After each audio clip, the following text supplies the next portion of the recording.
지혜가 그의 집을 짓고 7 기둥을 다듬고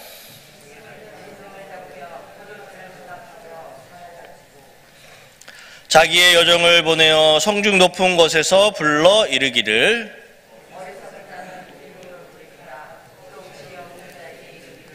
너는 와서 내 식물을 먹으며 내 혼합한 포도주를 마시고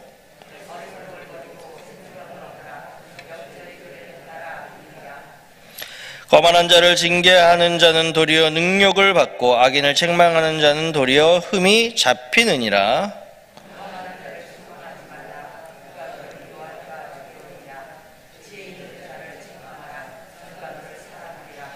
지혜 있는 자에게 교훈을 더하라. 그가 더욱 지혜로워질 것이요 의로운 사람을 가르치라. 그의 학식이 더하리라.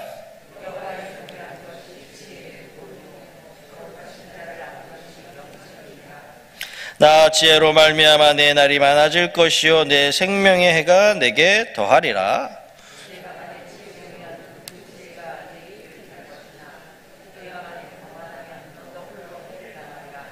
미련한 여인이 떠들며 어리석어서 아무것도 알지 못하고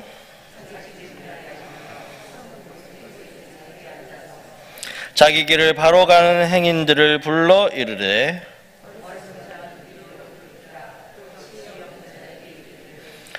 도둑질한 물이 달고 몰래 먹은 떡이 맛이 있다 하는도다. 오직 그 어리석은 자는 죽은 자들이 거기 있는 것과 그의 객들이 수월 깊은 곳에 있는 것을 알지 못하느니라. 아멘. 할렐루야. 새벽을 깨우시는 우리 여러분들에게 하나님의 은혜와 복이 함께 하시기를 간절히 축원합니다. 오늘 우리 잠언 9장의 말씀을 읽었습니다. 이 잠언 9장도 지혜에 대한 말씀을 계속해서 하고 있습니다. 그런데 지혜만 얘기하는 것이 아니라 지혜와 반대되는 개념, 이 어리석음에 대해서도 말씀을 해주고 있습니다. 그래서 지혜와 어리석음을 비교하면서 너가 지혜를 택할 것이냐 아니면 어리석음을 택할 것이냐 택일을 해라. 우리에게 자유의지를 주고 있습니다. 선택권을 주고 있는 것입니다. 그래서 지혜가 집을 짓고 잔치를 열고 종을 보내어 사람들을 초청한다고 하면서 지혜가 가지고 있는 특징들을 오늘 말씀을 해주고 있습니다. 우리 1절과 2절 한번 보겠습니다. 시작. 지혜가 그의 집을 짓고 7 기둥을 다듬고 짐승을 잡으며 포도주를 혼합하여 상을 갖추고. 아멘. 그래서 지혜가 자신의 것을 이렇게 나눠주고 있습니다. 사람들을 초청해서 음식을 베풀어주고 포도주를 나눠주고 이렇게 지혜는 자기만 갖고 있는 것이 아닙니다. 나눠주면서 베푸는 자가 지혜로운 자인 줄로 믿습니다. 여러분, 받을 때가 기분이 좋지만 줄 때는 기분이 더 좋지 않습니까? 그래서 항상 우리는 받는 것도 받는 거지만 베풀고 나눠주고 이렇게 할 때 우리 안에 더 기쁨이 많게 되는 것입니다. 그래서 항상 우리는 살면서 어려운 자를 돌아보고 힘든 자를 환우들도 돌아보고 도와주며 이렇게 살아야 할 줄로 믿습니다. 5절 말씀, 아까 우리가 5절 우리 5절 말씀 함께 보겠습니다. 5절 말씀 시작. 너는 와서 내 식물을 먹으며 내 혼합한 포도주를 마시고 이렇게 했습니다. 그래서 지혜로운 자는 식물을 나눠주고 이 포도주를 또 마시고 내 혼합한 포도주를 마신다. 이것은 이 지혜가 가지고 있는 그런 상들, 좋은 것들, 그런 이득들을 이야기하는 것입니다. 우리가 빠르게 지나가는 그런 시간들 속에서 우리가 살고 있습니다. 그리고 우리의 삶이 헛되지 않는 삶이 되게 하기 위해서는 우리는 세월을 아껴야 합니다. 세월을 아끼고 또 매사에 하나님의 뜻이 무엇인지, 하나님의 선하시고 온전하신 뜻이 무엇인지를 우리는 분별하면서 살아가는 그런 지혜가 필요하다는 것입니다. 그래서 지혜는 스스로 자기를 세울 뿐만 아니라 이웃과 나누고 또 많은 사람들에게 잔치를 베풀어주고 상을 베풀어주고 이렇게 많은 사람들을 초청하면서 함께 나누고 하는 그런 모습들을 우리가 볼 수가 있습니다. 그래서 아까 5절에 그 내 식물, 내 혼합한 포도주, 이것은 지혜가 주는 복이다라고 말씀할 수가 있습니다. 그래서 지혜는 나에게 식물을 가져다 주고 또 이 당시는 포도주가 물처럼 마시는 그러니까 아주 약한 포도주입니다. 막 취하는 포도주가 아니라 우리가 막 집에서 주스처럼 마시는 그런 아주 음료인 것입니다. 그래서 지혜는 그렇게 우리에게 복을 가져다 준다는 것입니다. 그래서 우리는 사람들과 함께 생활하고 있지 않습니까? 함께 생활하면서 그 사람들에게 복을 나눠주는 또 명철함을 나눠주는 그런 사람들로 우리는 살아가야 하는 것입니다. 잠언이 31장까지 있잖아요. 거기서 보면 마지막 31장에 보면 현숙한 여인이 나옵니다. 현숙한 여인. 그래서 지혜로운 여인을 내 아내로, 현숙한 여인을 내 아내로 맞이하게 되면 여러분 누가 좋습니까? 가족이 좋은 것입니다. 가족이 은혜를 받고 또 가족뿐만 아니라 그 여인과 함께 관계되고 있는 주변에 있는 사람들, 그 사람들이 다 은혜를 받게 되고 복을 받게 되어 있다라는 것입니다.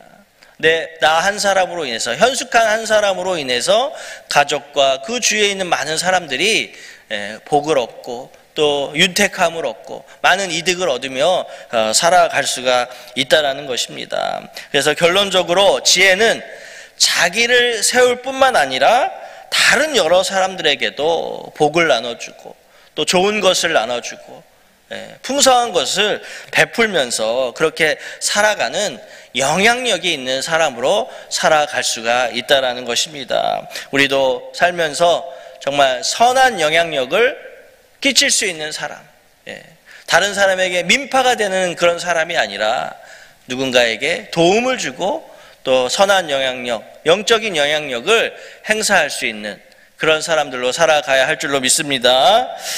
우리 7절부터 12절까지는 거만한 자보다는 지혜로운 자와 함께 해야 한다라는 것을 말씀하고 있습니다. 그래서 항상 잠언의 말씀은요, 비교하면서 얘기하고 있습니다. 너가 어리석음을 택할 것이냐, 지혜를 택할 것이냐, 거만함을 택할 것이냐, 겸손함을 택할 것이냐, 이렇게 항상 대조하면서 이야기하고 있습니다. 우리 7절과 8절의 말씀 한번 읽겠습니다. 시작. 거만한 자는 징계하는 자를 도리어 능욕을 받고 악인을 책망하는 자는 도리어 흠이 잡히느니라. 거만한 자를 책망하지 말라. 그가 너를 미워할까 두려우니라. 지혜 있는 자를 책망하라. 그가 너를 사랑하리라. 아멘. 그래서 거만한 자와 함께하고 악인과 함께하는 것은 나에게 해로움이 될 수밖에 없습니다. 그리고 누군가를 책망하고 징계하는 것은 그 사람의 잘못된 것을 잡아주기 위함입니다. 동시에 또한 부족한 것도 채워주기 위함입니다. 그래서 책망과 징계는 우리가 그것을 할 때, 누군가에게 책망과 그런 징계를 할 때는 어떤 마음이 있어야 됩니까? 사랑하는 마음이 있어야 됩니다. 사랑하는 마음 없이, 아끼는 마음 없이 징계와 책망을 하지 말라는 것입니다. 그래서 또 누군가가 나에게 이렇게 내가 무엇을 잘못했을 때 이야기해 줄 때도 그것을 나쁘게 받아들여서는 안 됩니다. 나를 사랑하는 마음으로, 나를 위하는 마음으로, 나를 생각하는 마음으로 얘기해 주는구나 라고 생각하면서 좋게 받아들여야 하는 것입니다. 그래서 징계를 경히 여기지 말라, 꾸지람을 경히 여기지 말라라고 성경을 말씀하고 있습니다. 그래서 잠언 3장 11절에서는 내 아들아 여호와의 징계를 경히 여기지 말라, 그 꾸지람을 싫어하지 말라, 이렇게 말씀하고 있습니다.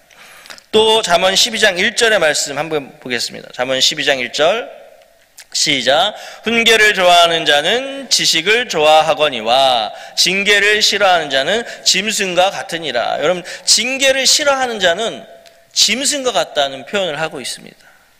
아주 좀 강한 표현이지 않습니까? 징계를 싫어하는 자는 짐승과 같다. 그 대신 또 훈계를 좋아하는 자는 지식을 좋아한다. 이렇게 말씀을 하고 있습니다. 그래서 나에게 오는 그런 책망과 그런 쓴소리들도 우리가 좀 좋게 받아들일 줄 아는 마음을 열고 기분 나쁘게만 받아들이는 것이 아니라 정말 이 사람이 나를 정말 생각하는구나, 좋게 생각해줘서 이야기하는구나, 이렇게 잘 받아들이는 사람이, 또 수용을 잘하는 사람이 또 발전도 있는 것입니다. 거만한 자, 어리석은 자는 도움을 주려고 해도 그것을 좋게 받아들이지 않는다는 것입니다. 그렇기 때문에 오늘 보니까 자신을 멸시하는 것으로 여기기 때문에 거만한 자들은 도움을 베푸는 자가 오히려 능욕을 받고 미움을 받는다라고 이렇게 말씀을 하고 있습니다. 하나님은 우리를 보다 온전한 사람이 되게끔 그렇게 이끌어 주십니다. 그래서 책망과 징계를 하나님이 우리에게 주시기도 한다는 것입니다. 8절과 9절의 말씀 한 번 더 읽어보겠습니다. 시작. 거만한 자를 책망하지 말라. 그가 너를 미워할까 두려우니라. 지혜 있는 자를 책망하라. 그가 너를 사랑하리라. 지혜 있는 자에게 교훈을 더하라. 그가 더욱 지혜로워질 것이요 의로운 사람을 가르치라. 그의 학식이 더하리라. 이렇게 말씀을 하고 있습니다. 그래서 지혜로운 자를 책망하면 그가 너를 사랑하리라. 또 거만한 자는 멀리하고 지혜로운 자는 가까이 하는 그런 생활을 우리는 해야 합니다. 그 다음 중요한 말씀이 또 10절에 나옵니다. 10절의 말씀 시작. 여호와를 경외하는 것이 지혜의 근본이요 거룩하신 자를 아는 것이 명철이니라. 아멘. 오늘 이 말씀은 여러분 꼭 기억하셔야 됩니다. 그래서 여호와를 경외하는 것이 지혜의 근본이고 또 거룩하신 자를 아는 것이 명철이다. 이렇게 말씀을 하고 있습니다. 여러분, 거룩하신 자가 누구입니까? 하나님 아니겠습니까? 하나님은 누구십니까? 나를 창조하신 전능하신 하나님이십니다. 그 하나님을 내가 알고 그 하나님께 예배하는 것이 명철한 자고 지혜로운 자다. 이렇게 말씀을 하고 있습니다. 우리는 다 지혜로운 자이고 명철한 자인 줄로 믿습니다. 그리고 우리는 항상 하나님을 예배하는 자고 또 이렇게 하루의 시작을 깨우며 주님의 성전에 나와서 예배하고 기도하는 자들이 세상에서 가장 지혜롭고 명철한 자인 줄로 믿습니다. 그래서 언제나 하나님을 가까이 하는 것이 내게 복이라고 했습니다. 하나님을 가까이 하고 또 간절히 기도하는 자, 우리가 받지 못하는 것은 구하지 않기 때문이다 라고 말씀하고 있습니다. 더 열심히 구하시고 또 우리가 하나님의 영광을 위해 구해야 됩니다. 내 욕심을 위해 구하는 것이 아니라 하나님의 나라와 하나님의 영광을 위해 구할 때 하나님은 응답해 주실 줄로 믿습니다. 그 다음 13절부터 18절은 지혜를 현숙한 여인으로 의인화해서 말씀을 하고 있습니다. 또 미련함과 어리석음도 그 미련한 여인으로 의인화해서 그렇게 말씀을 하고 있습니다. 지혜가 사람을 초청하는 것처럼 미련한 여인도 사람을 초청한다 말씀하고 있습니다. 그래서 지혜와 미련한 자가 초청하는 목적이 많이 다르다는 것입니다. 지혜가 초청하는 자는 지혜를 얻도록 하게 하지만 미련한 자가 초청하는 것은 죄를 짓게 만드는 것입니다. 그래서 죄를 범하도록 미련한 자들은 죄를 범하도록 우리를 이렇게 유혹을 하고 하지만 지혜 있는 자는 우리에게 복을 받을 수 있도록 인도를 해준다는 말씀입니다. 17절의 말씀 한번 보겠습니다. 17절의 말씀 시작. 도둑질한 물이 달고 몰래 먹은 떡이 맛이 있다 하는도다. 여러분, 여러분 우리가 도둑질해서는 안 됩니다. 도둑질하면 안 되고 또 그렇게 또 몰래 먹는 것도 안 좋은 것입니다. 그래서 항상 우리는 나눠주고 함께하고 또 정직하고 그런 사람으로 우리는 살아가는 것입니다. 지혜로운 자는 어떤 것에 초청이 들어오면 그것이 지혜의 초청인지 또 죄를 짓게 만든 어리석은 초청인지를 분별할 수 있다는 것입니다. 그래서 지혜의 초청은 언제나 사람들을 옳은 곳으로 인도합니다. 그리고 반면에 미련한 초청은 죄를 짓도록 유혹을 하고 죄의 장소로 이끌어 간다라고 하는 것입니다. 자신의 유익만 생각하는 사람은 어리석은 사람입니다. 반면에 지혜로운 자는 무엇을 선택할 때 그것이 먼저 하나님이 기뻐하시는 것인지 하나님의 뜻에 옳은 것인지를 먼저 부합하는 것인지를 먼저 생각하는 사람이 지혜로운 사람이라는 것입니다. 오늘도 우리가 이제 한 주의 시작을 여는 월요일인데 우리가 살면서 내가 하는 이 행동이 정말 하나님 보시기에 합한 행동인가? 내가 하는 말이 합한 행동인가? 합한 말인가를 우리가 생각하면서 그렇게 살아가야 한다는 것입니다. 우리는 여호와를 경외하는 자들입니다. 거룩하신 일을 아는 그런 명철한 사람들입니다.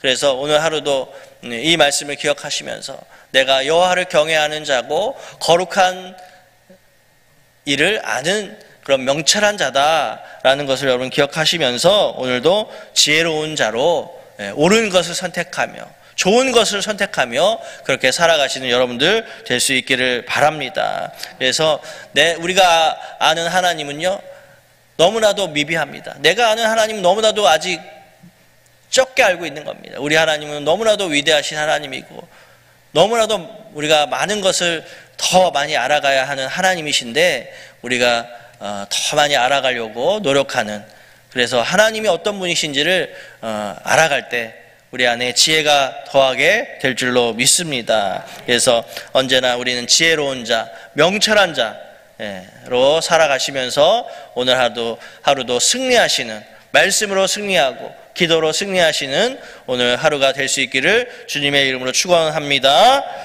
기도하겠습니다.